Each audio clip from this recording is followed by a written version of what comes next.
Assalamualaikum warahmatullahi wabarakatuh. Okey, sebelum kita mulakan kelas, mari kita baca doa sebelum belajar. Okey, sama-sama baca doa sebelum belajar. Bismillahirrahmanirrahim. Allahumma ftah alaina hikmataka wanshur alaina min khazaini rahmatika ya arhamar rahimin. Rabbi shrah li sadri wa yassir li amri wahlul 'uqdatam min lisani yafqahu qawli. Amin. Okey, jadi buka buku teks bahasa Melayu muka surat 177. Buku teks bahasa Melayu muka surat 117. Okey, dalam buku teks awak ini, tajuk yang akan kita belajar pada hari ini ialah tentang peribahasa. Dalam bahasa Melayu kita ada peribahasa, kita ada banyak. Kita ada simpulan bahasa, ada kata-kata hikmah, kita ada bandingan semacam. Itu semua ialah peribahasa. Macam yang awak tengok dalam buku awak ni, tengok dalam buku awak ni dia bagi ada dua situasi kepada kita dia bagi. Yang pertama dekat atas ni dia tulis dah situasi 1. Itu yang pertama. Dan yang kedua dekat bawah dia ada situasi yang kedua. Jadi mari kita baca dulu petikan ini, kita fahami dulu petikan ini bercakap tentang apa. Bila kita dah faham petikan ini, barulah kita dapat jawab soalan yang telah diberikan kepada kita. Okey, siapa yang baru masuk? Buku teks muka surat 177. Buku teks muka surat 177. Muka surat 177. Yang baru masuk tu boleh buka buku teks muka surat 177. Muka surat 177. Okey, tajuk yang diberikan kepada kita dekat atas sekali tu dia bagi ni bakat asli. Dia bagi kepada kita bakat asli. Kenapa dengan bakat asli ni? Okey, tengok dalam gambar ni ada gambar dua orang ni, ada cikgu dan juga seorang murid. Zara nama dia. Zara berhasrat untuk menyertai pertandingan mengarang pantun anjuran Dewan Bahasa dan Pustaka. Itu yang pertama. Zara, nama dia ialah Zara. Kenapa dengan Zara? Zara nak masuk pertandingan mengarang pantun. Anjuran siapa? Dewan Bahasa dan Pustaka. Jadi dia nak karang pantun. Apa yang dia buat? Dia telah berjumpa dengan Cikgu Wani untuk mendapatkan tunjuk ajar. Cikgu Wani dia ni mungkin cikgu bahasa Melayu dia. Jadi dia nak belajar, nak karang pantun, nak tulis pantun dia sendiri. Dia minta tunjuk ajar cikgu dia, Cikgu Wani. Tengoklah gambar ni. Ni Zara, ini baju kuning ni cikgu. Assalamualaikum Mak Alim. Waalaikumsalam. Buku teks muka surat 177. Hari ini kita belajar tentang peribahasa. Okey, mari kita baca dulu situasi yang pertama. Situasi yang pertama, yang hijau dia bagi kepada kita ni, yang muallif highlightkan ini. Kita baca dari situasi yang pertama ni, apa situasi pertama yang sedang bercakap ni. Siapa yang baru masuk? Buku teks muka surat 177. Okey, yang pertama Zara bercakap. Zara kata apa? Selamat pagi cikgu, maafkan saya kerana mengganggu. Zara ni pergi jumpa cikgu dia. Lepas tu cikgu Wani cakap apa? Selamat pagi Zara, ada apa-apa yang boleh cikgu bantu? Jadi Zara berkata, cikgu, saya ada hati untuk menyertai pertandingan menulis pantun kanak-kanak. Saya memerlukan pertolongan cikgu untuk menyemak bekas tangan saya ini. Cikgu Wani pun respon, tahniah, kamu berjaya menghasilkan pantun. Pantun ialah warisan bangsa yang tidak lapuk dek hujan, tidak lekang dek panas. Zara, cikgu ada kelas sekarang. Sebelum balik, kamu datang ke bilik guru. Jadi dalam situasi ini, Zara ni dia nak masuk pertandingan mengarang pantun. Dia dah karang dah pantun dia. Jadi dia pergi jumpa Cikgu Wani untuk Cikgu Wani ni cek pantun yang dia telah buat. Okey, kalau awak perhatikan dalam buku awak ni, nampak tak perkataan yang dia warnakan dengan warna merah jambu ni? Kat sini dia bagi ayat ada hati. Tengok, saya ada hati untuk menyertai pertandingan menulis pantun kanak-kanak. Ada hati ini ialah simpulan bahasa. Siapa tahu maksud ada hati ni apa? Pernah dengar tak perkataan ini? Ada hati. Tak. Tak pernah dengar? Ada hati itu macam dia macam mana? Tengok ayat dia. Saya ada hati untuk menyertai pertandingan menulis pantun. Maksudnya ada hati ni dia ada kemahuan. Dia nak masuk, dia ada kemahuan, ada keinginan untuk apa? Saya ada hati, saya ada keinginan, ada kemahuan nak apa? Untuk masuk pertandingan menulis pantun. Jadi itu maksud pantun dia yang pertama. Ada hati, maksud dia mempunyai kemahuan ataupun keinginan untuk melakukan sesuatu. Dalam petikan ini Zara ada kemahuan untuk buat apa? Untuk masuk pertandingan menulis pantun. Okey, siapa yang baru masuk buku teks muka surat 177. Buku teks muka surat 177. Okey, yang kedua pula. Tanya yang kedua. Saya memerlukan pertolongan cikgu untuk menyemak bekas tangan saya ini. Bekas tangan. Tengok dalam gambar ni. Zara ni dia bagi kertas dia kepada Cikgu Maria. Ni kertas ni ada pantun yang dia dah karang. Jadi agak-agak apa maksud bekas tangan ni? Siapa boleh bagi agak-agak? Cuba fikir. Hasil. Hasil kerja. Itu maksud dia. Pandai. Hasil tangan ni maksud dia hasil kerja. Hasil kerja siapa? Hasil kerja Zara. Zara buat apa? Dia tulis pantun. Itu maksud yang kedua. Jadi nombor 2 maksud dia bekas tangan, maksud dia hasil kerja tangan seseorang. Hasil kerja siapa? Hasil kerja Zara menulis pantun dia sendiri. Jadi dia dah tulis pantun dia pun hantar kepada Cikgu Wani untuk Cikgu Wani cek betul tak pantun yang dia buat ni. Dia nak minta pendapat Cikgu Wani, okey ke tak pantun dia. Kalau ada kesalahan dia edit balik. Itu yang kedua.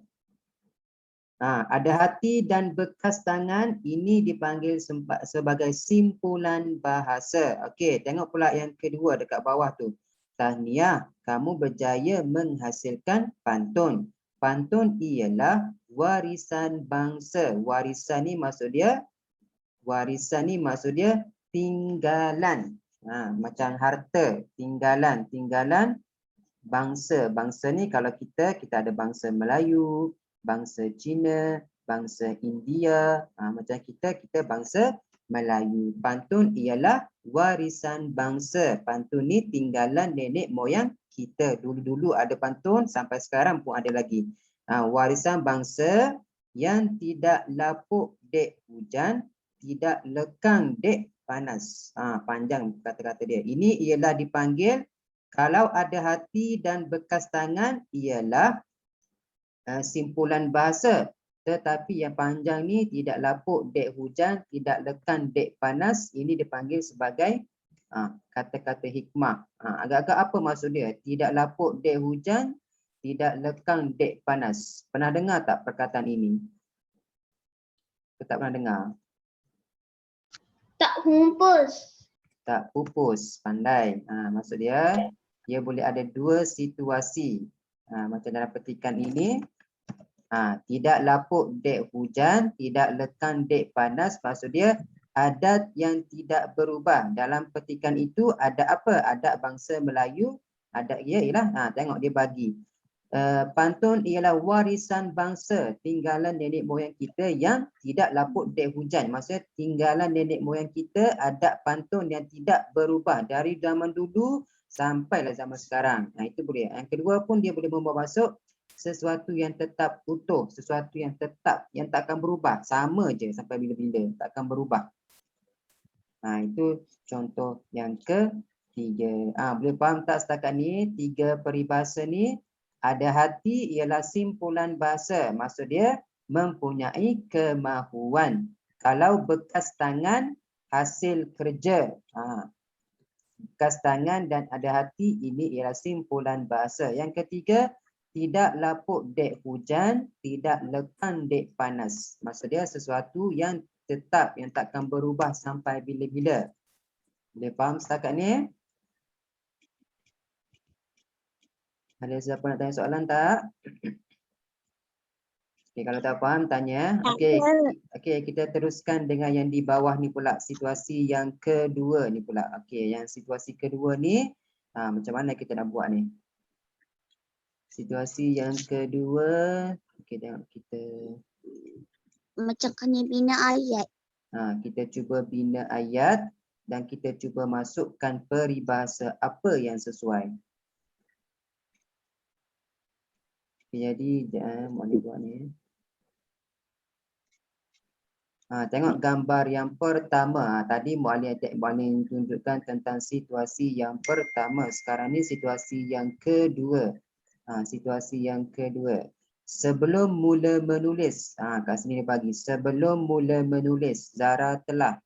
Okey, mari kita tengok dulu gambar yang pertama. Gambar yang pertama, Zara tengah buat apa tu? Ni gambar yang pertama. Zara tengah buat apa tu? Ya, ada dekat Baca buku.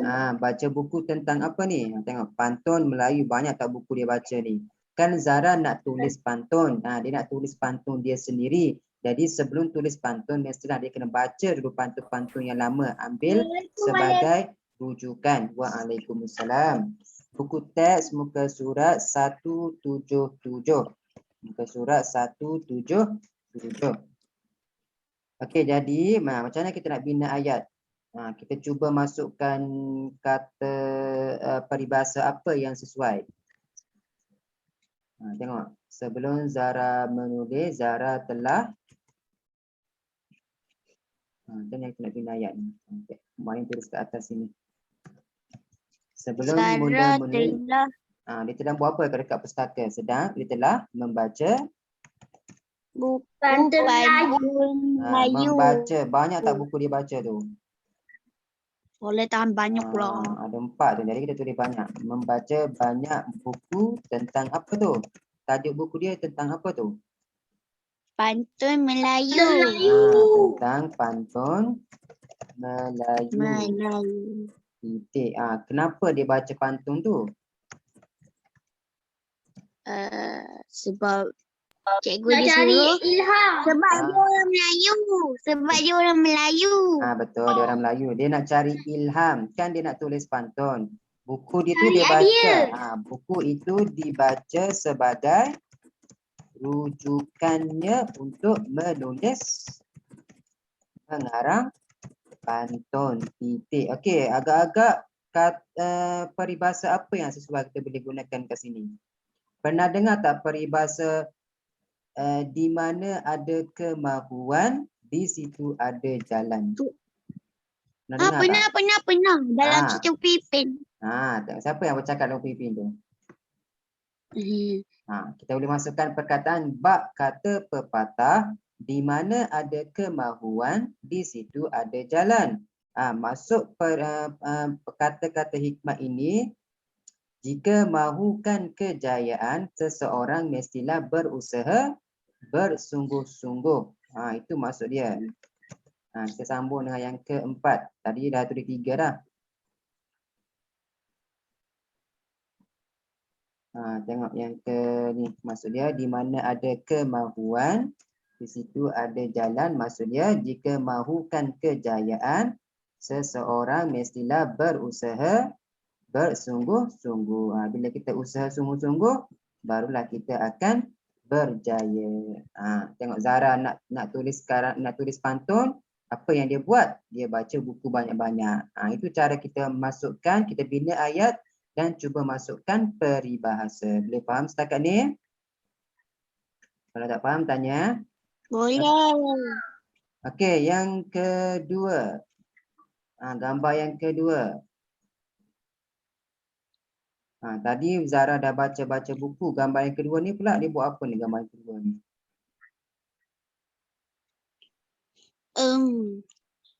Dia sedang Berfikir. dia berfikir. Sedang Dia berfikir. Dia sedang mengarang pantun. memikirkan pantun. Dia sedang memikirkan, sedang Memikir. berfikir. Zara, kita boleh masukkan simpulan bahasa apa yang sesuai? Anda tahu, pernah dengar tak simpulan bahasa memeras otak? Pernah tak dengar? Memeras otak. Memeras otak ni maksud dia apa? Otak tu nasi ke? Otak tu nasi ke? Bukan. Okay, kita teruskan dengan gambar yang cakap kedua. memeras nasi. Otak.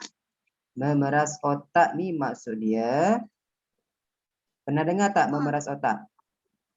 Tak. Memeras otak ni maksud dia terlalu kuat berfikir ataupun belajar. Itu maksud dia. Terlalu kuat berfikir ataupun belajar. Tengok Zara tu, tengok kepala dia dah pening dah tu. Dah berpeluh dah. Dah banyak kertas dah dia koyak-koyak tu. Pening kepala dia nak tulis pantun. Jadi kita boleh gunakan memeras otak. Memeras otak ni maksud dia terlalu kuat berfikir. Zara ni memeras otak untuk mencipta pantunnya sendiri. Lagi kita buat apa? Kita boleh tambahkan ayat, dia sudah bulat hati. Pernah dengar tak bulat hati? Simpulan bahasa. Bulat hati ni maksud dia dah tekad. Dia sudah membulatkan hatinya untuk menyiapkan pantun ciptaannya. Maksud dia walaupun susah macam mana sekalipun, dia dah bulatkan hati dia untuk siapkan juga pantun dia ni. Itu maksud dia. Membulatkan hatinya untuk menyiapkan pantunnya. Memeras otak, simpulan bahasa. Maksud dia ialah terlalu kuat berfikir. Memeras otak, terlalu kuat berfikir. Kalau bulat hati simpulan bahasa juga. Maksud dia tekad. Dah tekad dah. Payah macam mana sekalipun, dah tekad untuk siapkan juga pantun dia. Boleh faham setakat ni? Okey, yang terakhir sekali tengok pertandingan mencipta pantun. Zara ni dah berjaya mendapat tempat yang pertama. Jadi gambar yang ketiga macam mana kita nak buat ni?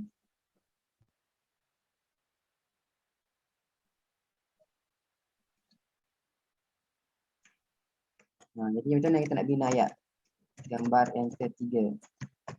Akhirnya Zara telah berjaya mendapat tempat, berjaya menjadi juara dalam pertandingan apa? Dalam pertandingan, dalam gambar dia bagi dah tu, pertandingan mencipta pantun. Kita boleh buat dia berasa sangat seronok. Kerana apa? Dia dah berjaya. Jadi macam mana kita nak masukkan yang terakhir? Pantun peribahasa apa yang sesuai? Pernah dengar tak peribahasa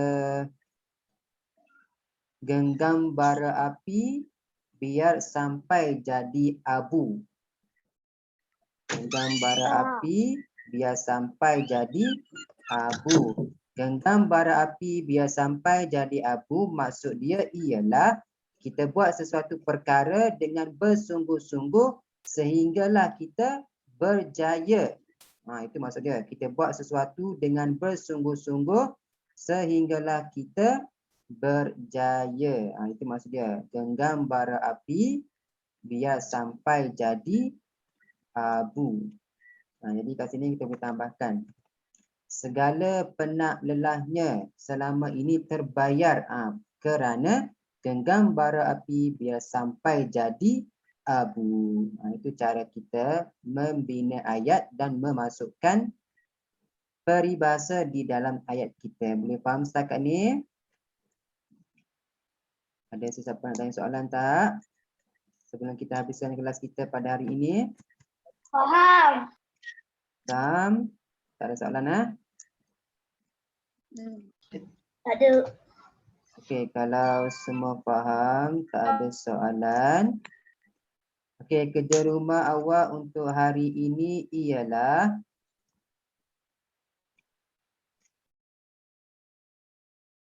okey, nanti awak salin peribahasa ini di dalam buku aktif, buku penulisan awak. Ada 7 peribahasa tadi yang Muallim bagi kepada awak. Nanti Muallim akan hantar peribahasa ini di dalam WhatsApp nanti Muallim akan hantar. Awak tu salin je. Boleh semua dalam buku penulisan? Boleh ke tak? Ada orang ke tak ni? Ada. Okey, boleh. Kalau semua faham, ada siapa yang tanya soalan tak sebelum kita habiskan kelas kita pada pagi ini? Ada. Okey, kalau tak ada soalan, setakat ini sahajalah kelas kita untuk pagi ini. Kerja rumah awak ni jangan lupa salin di dalam buku penulisan awak. Nanti Muallim akan hantar di dalam grup WhatsApp. Jadi kita tutup kelas kita pada pagi ini dengan baca surah Wal-As. Bismillahirrahmanirrahim.